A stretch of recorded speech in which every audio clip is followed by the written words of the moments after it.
This is an issue CBS 6 has been covering now for months. The Virginia Employment Commission struggled to keep up with unemployment benefit requests.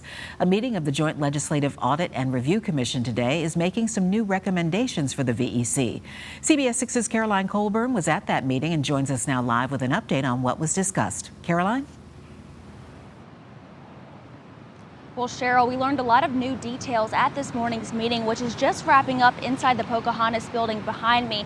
One of the biggest things we found out from this JLARC review is that, according to them, the VEC is still understaffed and still underperforming. And they mentioned that rollout of the new UI system, which is scheduled to start on October 1st. They say there could be some major issues that could accompany that rollout because they say not all major risks have been mitigated. Now, we also learned about some of the information that the VEC has sent out regarding claims, and the claims process is at or above a college reading level, making it nearly impossible for many Virginians to understand how to apply for benefits or if they were even eligible.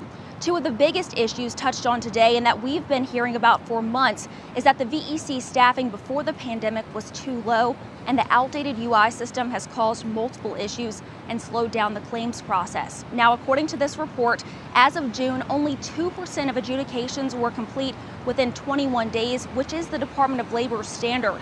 And as of August, over 100,000 claims that were not included in the May lawsuit against the VEC still require adjudication. VEC staff, in fact, estimate an additional 1 million claims could require adjudication. Now, the VEC has completed the 92,000 claims required by the May lawsuit, and the agency has asked for the lawsuit to be dismissed. The VEC is scheduled to roll out its new UI system on October 1st, as I mentioned. It's been more than 8 years since the VEC expected to roll out that system, and 12 years now in the making of working on it. This report today shows this process of implementing a new system typically takes 3 to 5 years in most states. But today's report shows there are some issues that could take place when this rollout happens. So take a listen to Lauren Axel, who is the project leader for the JLARC review. Another risk I'd like to highlight is that the system stays down for more than the planned 5 to 7 days.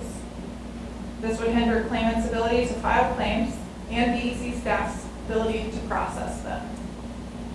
And finally, another major risk is that VEC does not finish training staff to use the new system by the time it goes live in October. Staff training just began on September 13th, and VEC is still finalizing a plan to ensure all staff receive the guidance needed to successfully process claims. Now, another finding today showed that the VEC has continually struggled to acquire call center staff and that they're not answering as many calls as they need to be. So that was a big point of contention today. Even some delegates mentioned that they feel things seem like they're worse than May when the lawsuit was first issued because of some staffing issues. Now, we expect JLARC's final review to be made in November, where they're going to present more information about staffing at VEC and also how they're handling these adjudications. Working for you in Richmond, Caroline Colburn, CBS 6 News.